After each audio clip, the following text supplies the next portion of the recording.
Assalamualaikum. Thank you for coming and thank you for watching this presentation. My name is Sherliaty Saad, and basically I'm going to present on the title of Constructivism for English Language Classroom. This is a title for the educational psychology subject, and this is actually one part of the assessment of our module, which is to present a 10 minutes presentation on the chosen topic. So basically for today, I have chosen Constructivism as my topic, and I'm going to focus on how English language classroom can apply the theory successfully. So we go for the first slide to look at the definition of Constructivism theory. Number one is where it emphasizes more on individual initiative on exploring and discovering new knowledge. Now, Constructivism is a very, I would say, fresh and very modern ways or techniques of teaching and learning method. In here, the individual, which means the students, are the one that will find their ways in acquiring the knowledge. So the teacher will only be the facilitator, will be the guidance here. Number two, the definition for Constructivism theory is the knowledge acquisition relies mainly on the individual positive action rather than being taught by others. Positive action. Now, positive action means here the willingness of the students to actually try and learn and incorporate new knowledge towards the prior knowledge that they have. When we say prior knowledge, it's actually the knowledge that they have already installed in their mind, in their memories, and what they understand from previous experience and knowledge. Alright, so now we proceed to the second one. What we look here is Constructivism in teaching process. So as a teacher, what do teacher do in Constructivism application? Number one, teacher will be the guidance who instructed the students to learn instead of being the central figure. In here, for number one over here, it means that the teacher will only guide. The teacher will teach, yes, the learning will take place where the teacher needs to teach, but eventually the knowledge will come in more effectively when the students are applying the knowledge and trying to figure out the problem and solve the problem themselves. This is where actually they find out on how the knowledge will be used practically. So the teacher will only be the guidance. Teacher will only look, observe, give opinion if intended to, and support. Support what they have been doing and validate and evaluate the students in the end of the day. So, number two, Constructivism in teaching process. It will advocate the students to discover and solve problems by their own. The key word here is on their own. The discovery will be done by the students themselves. They need to learn themselves, and only they will acquire the knowledge, and that knowledge will be restored in their memory. And last but not least, Constructivism in teaching process. No more spoon feeding in usual traditional teaching method. Spoon feeding is very common in not just in school, but even in colleges. In college, they have been practicing these things where the teachers or the lecturers will give the lecture passively one way, and the students will be able to just acquire the knowledge, absorbing everything up, and just prepare for the exam. But in here, for Constructivism, is where they learn by adapting to their knowledge, adapting to their real life experience, and try to find the significant and also integration between those two. So next we're going for, what is the core for Constructivism theory? Constructivism start off with these three things. Number one, core. Core here means the main element. Knowledge view. Ability to use knowledge flexibly and learn from outside information through information processing. So basically here means Constructivism is where you apply knowledge view, where you apply the knowledge and flexibly work around integrating the new knowledge to prior knowledge. So what you have, what you already have, towards what you only acquire, newly acquire, and combine it together and try to integrate, try to find a similarity, try to find the significance of learning these two things and apply and come up with a new knowledge out of it. Number two, the core for constructivism theory is learning view, process of the knowledge acquisition. So in the learning view, we talk about how the process works. So what kind of method to be used, in what ways is the best way to acquire the knowledge. Definitely in classroom, in what kind of environment, and what sorts of activities should be done to generate this constructivism theory. And last but not least, the core for constructivism theory is teaching view, understanding the inner meaning of knowledge, which is constructed. Basically, the students have already built up the knowledge. So what do they do? What does it mean to them? And what is the significance to them? This is where the teacher view comes in. Alright, moving on to the next one, which is to look at, in this subject and for my assignment, I focuses on my own students, which is my students come from what we call Malaysia-Japan Higher Education Program, MJHEP. So basically this is a program where caters towards diploma in mechanical and electrical electronics engineering.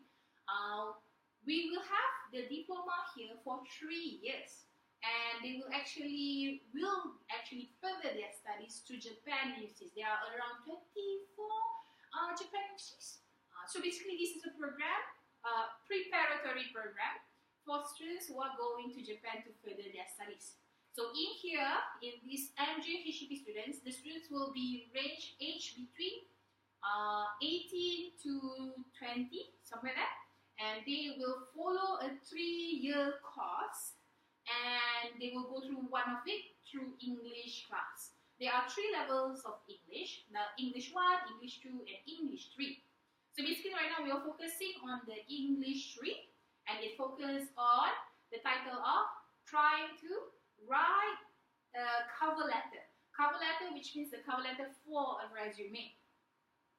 So we have it here, the situation, the current situation in MJHEP students. Number 1, the students are not given and do not give any response or interaction during class activities. The usual practice for most of the teachers over here are more on spoon feeding. So they kind of like, in a way, when they come into English classes, they are very quiet. They are focused, but they are very quiet, and they do not prefer to respond as much.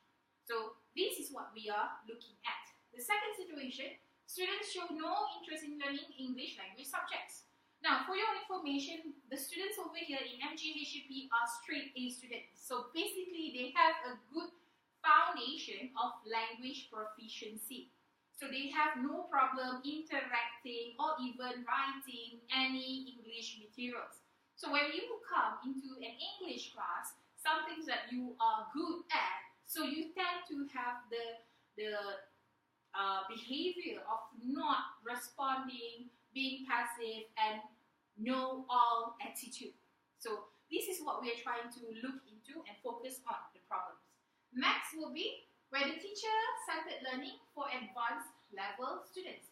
Doing teacher-centered learning for somebody who are very advanced, it will not be good because they do not able to give any flexibility or freedom to the student to express their knowledge. Instead, more focusing on the teacher, only on the teacher, and teacher only knows what best. So I believe that is one of the reasons where the situation for the students, they are not really participate as much in the English class. And last but not least, examination oriented.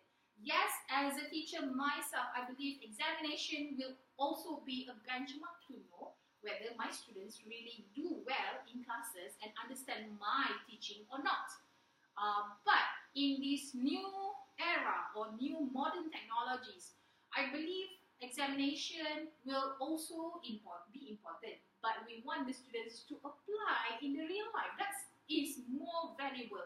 and something that they can carry out through years. Next will be, we look at how to apply constructivism in MJHCP class. We start with number 1. Establishing favorable teaching moods in English class.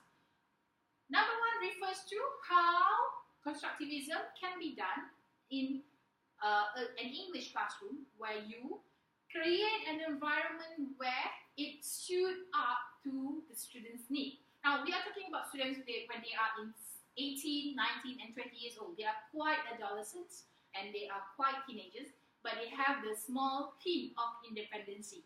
So basically, they are expecting something fun, something fresh, something new, something vibrant, so that they can learn something fresh out of norm classroom activities.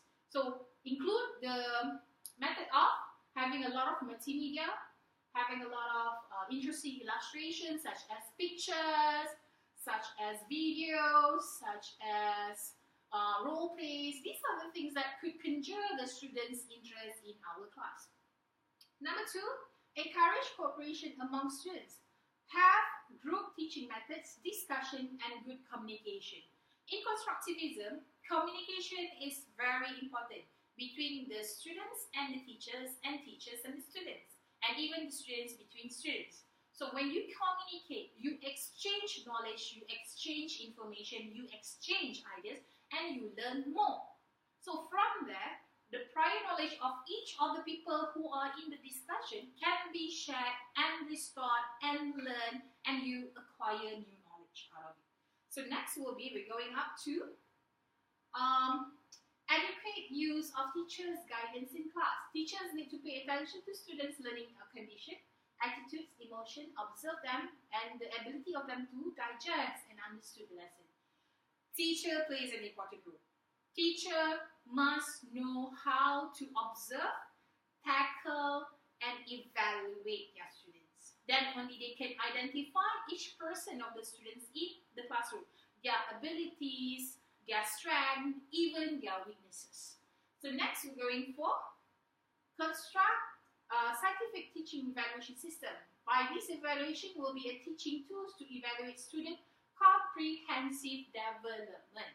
Comprehensive development is something that we would like to know, so that we will measure the level of understanding of our students, and we can improve from there. Sometimes we cannot get things for sure.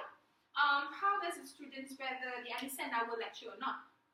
Which means, in classroom, we can always say, do you understand? They will say yes, but you do not know for sure whether they understand or not. So from the evaluation, written, proof, evaluations, we will see which level of understanding they are at, and we will adopt and change according to it. Next will be a simple way of applying in classroom. So for this level, we are looking at English 3, the highest level for diploma in MJHCP. In English 3, we focus on the topic of writing a cover letter. Yeah? So writing a cover letter, you need to first refresh by, usually in classroom, I will go with refreshing what we have learned in the previous lesson, because we try to connect to what we are learning right now. So previously, basically before doing cover letter, we did a lot of the topic on the do's and don'ts of applying for a job, places to go and find for a job, things to do before you go and apply for a job.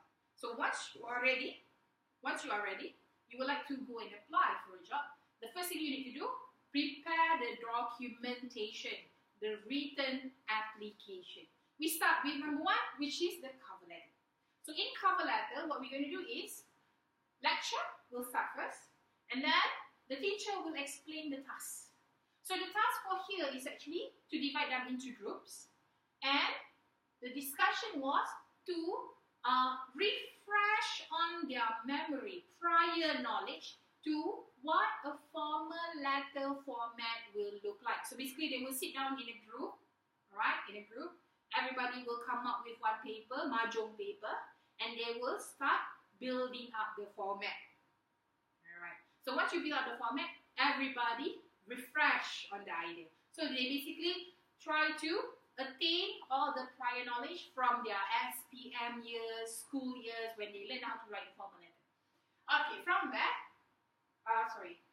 there, what's the discussion made? Facilitate. Try to help. Teacher will help and see what's the next step that they should do, what are the things that they are stuck with, help them, guide them up. So in the end of the day, they have to write down based on a situation for the task. That's a situation that they have to write a cover letter to that particular position that they are applying for from a job vacancy of advertisement. Alright, so we give them time to prepare and they have to write down on a margin paper. Some of them even in certain classes, in smaller classes, usually I adopt two ways. If there's a big class, divide them up, use a margin paper and also a marker. If it's smaller number of students, I will use the multimedia. Let them write down, type it down so that we can display it out like what we have right now, right here, over here, and they will present out their papers. But basically the same thing. Give them time, and then in the end they have to present. Select one presenter and present it. In the end of the day, after presentation, that's the key word. We have around 5 groups, somewhere around 5 groups. Each one of them are given the same task. So, first thing first, when they display the letter, we will ask them to read it up, the presenter, and then we will ask each of other group's members to evaluate. Now, when we say evaluate, we are inviting the students to come forward and mark and make a correction, grammar, spelling, sentence structure, point forms, and all the formats. So they learn to, based on what they have been taught in the lesson previously by the teacher, based on the book that they have read, based on their prior knowledge, they compile these 3 elements together and assess their friend. So we have it here where peers evaluation. In the end of the day, every group will do the same process and then done. In the end, the teacher will conclude with his, or in this case, my evaluation.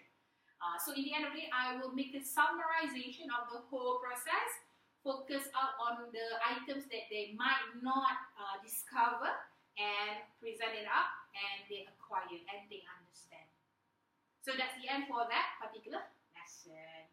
So in the end of the day, as a conclusion for my presentation today, application of constructivism theory in college English teaching makes students recognize the importance of English learning and stimulate students' interest in learning and make it possible to apply their knowledge to practice rather than learn from examination and even to gain for their credits. I guess that's all from me. Thank you very much. Assalamualaikum.